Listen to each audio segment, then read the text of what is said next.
You know, the title of the video is going to be pretty accurate. I know it's spicier than usual, the Smash community is destroying their own games, but I think given the context of what I'm about to detail, that fact is truer than you think. So before we begin, fans in video games and fans of anything and products often have a pretty symbiotic relationship, right? I mean, without fans, you don't have a product. Without, products, you don't have fans. It's a situation where both parties work together to further their, further their goals, so to speak.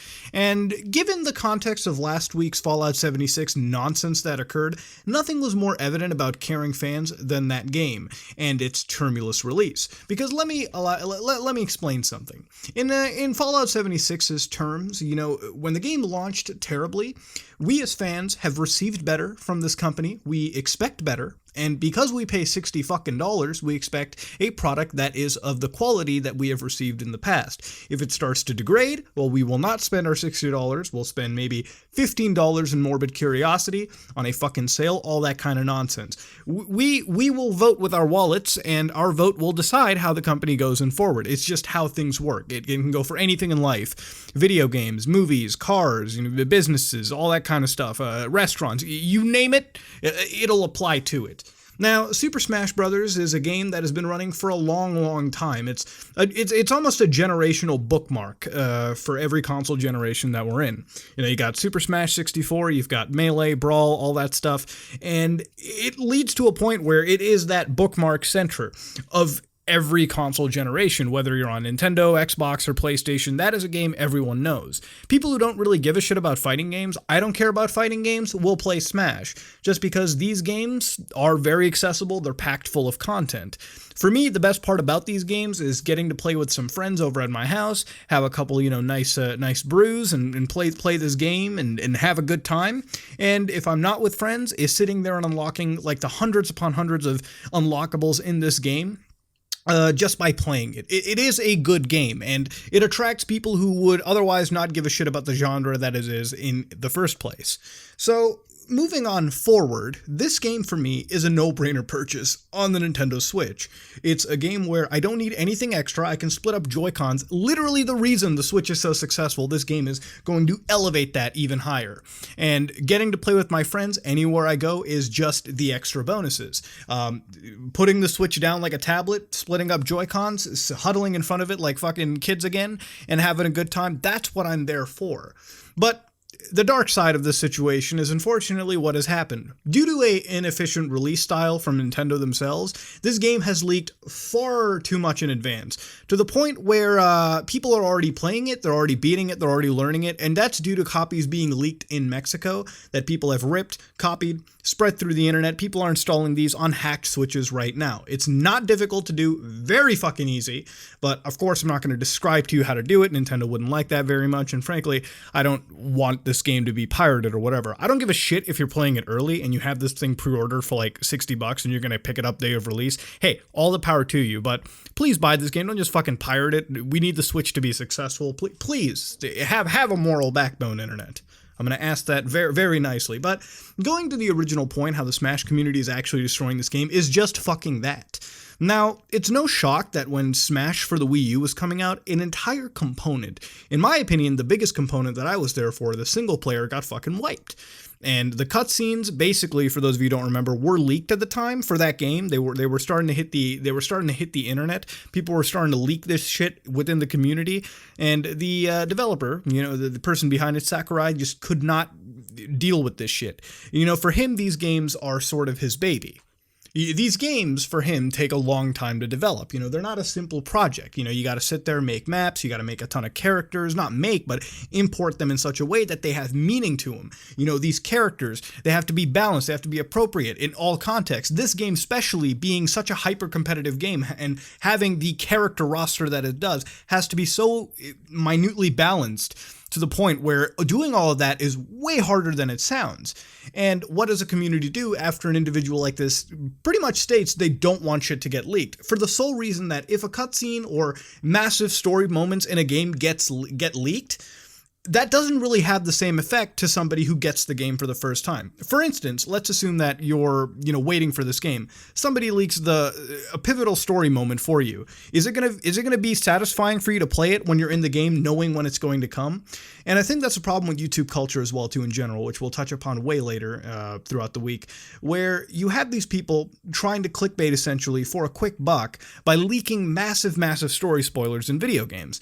For me, I've had an element of Assassin's Creed Odyssey unfortunately spoiled due to the fact that there are douchebags on the site who will put literal fucking story spoilers, endgame spoilers, with cutscenes, like the actual like hardcore frame of it in the thumbnail of the video itself. So if I'm looking at a review and I look at the related section, that thing stands out so much that unfortunately I am spoiled. So for Smash Brothers to get spoiled like this is no shock. People can look up spoilers, unfortunately, by looking at promotional material for the game and then getting spoiled through the YouTube related video features on the side. And is that whose fault is that really? That is the community's fault. That, without a doubt, it is the community's fault. There's no way to really just police the hundreds of people, thousands, millions of people that are hyped up for this game. Some of the select few that are content creators themselves that are doing this dirty practice of basically spoiling a game storyline. So for those of you who don't know, this game does come with a full storyline itself, like a full campaign mode. And unfortunately, elements of that campaign mode are being showcased on YouTube. They're being streamed on twitch.tv. They're being showcased throughout the internet. The one exact thing that literally got the fucking last game gimped is happening fucking again. Now, do I believe they're going to remove the cutscenes this time? No. The game's already printed. It's already done. It's already compiled. It's gone gold. There's no way you're going to get rid of it. But is it going to leave a fucking sour note on the development staff themselves? Is it going to make Nintendo look with scrutiny next time they cover this shit again? Especially considering they have made it a possibility for you to lose the literal fucking features just because games like this are so heavily leaked out by the community themselves.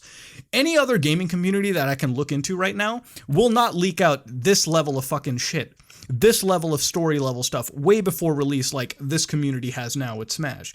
Even though I had stuff spoiled with me on Assassin's Creed Odyssey, nothing really happened before release. Same thing with Red Dead Redemption 2. Now, of course, after release is a whole different game, but the point is, this community itself is actively destroying its own game just by doing the things that the developers politely ask not to fucking do. Now, there are people who have lost their channel by showcasing spoilers for this game, and unfortunately, a lot of people that have been hit by this stuff have taken it acceptingly. They've agreed that they have definitely violated copyright laws. They have definitely pissed off Nintendo properly in any shape or form by showcasing any media about this game that Nintendo didn't approve of before its release. They've accepted that they've lost their channels. And even to this point, people that are on the side of this game are still defending these people for breaking obvious copyright violations. Look, there are rules in this situation. There are things you should and shouldn't do out of courtesy, out of respect, out of professionalism.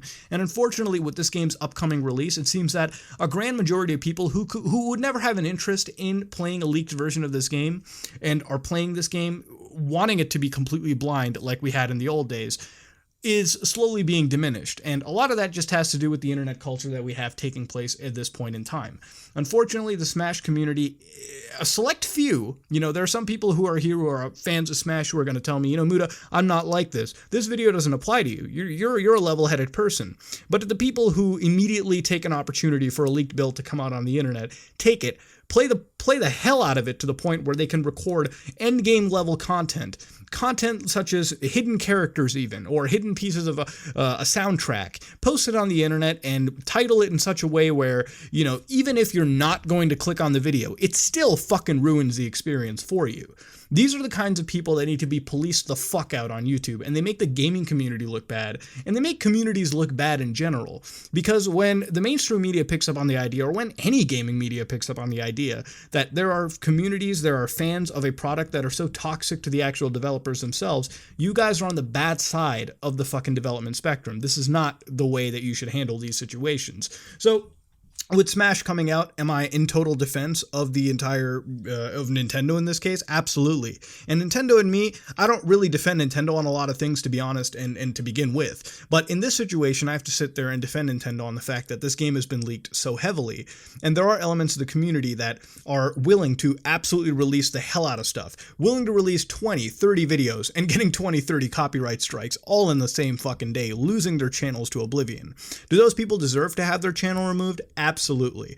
Any other community, when Assassin's Creed came out, I had the game maybe like an hour or two earlier for time differences, but we didn't stream the game until the fucking time by Ubisoft was allowed. Not because we were really afraid of Ubisoft's retaliation. Could they give a fuck if the game was played an hour earlier? Probably not. There were people doing it. But it's one of those respect situations. In this community, in the place that we're in, we have to respect both the developer and publisher side, and they have to respect vice versa. But the moment that line begins to blur and the moment you have this toxicity spawn in, is the moment that this whole fucking world, this whole little thing comes crashing the fuck down. So all in all, ladies and gentlemen, Smash has been leaked, and if you genuinely give a shit about this fighting game storyline and all that kind of stuff, then I would advise you stay far away from the internet. There are some plugins you can pick up. Again, download them at your own discretion and safety, but there are some plugins you can pick up to help avoid spoilers on YouTube. It's unfortunately the world we live in, and there's not much we can change about it. So with that all being said, ladies and gentlemen, anybody looking forward to it, I hope you enjoy it as it comes out. I may be streaming it when it arrives. I'm not exactly sure, but it would be a fun time indeed, let me tell you. But for those people, who are spoiling this stuff and losing their channels because of it, I mean, you fucked up. It's one of those things that happened, and you know it was going to happen, so there's no point crying about it on the internet. But, like I said, be careful of Smash leaks coming up, ladies and gentlemen. If you like what you saw, please like, comment, and subscribe. Dislike it if you dislike it. I am out.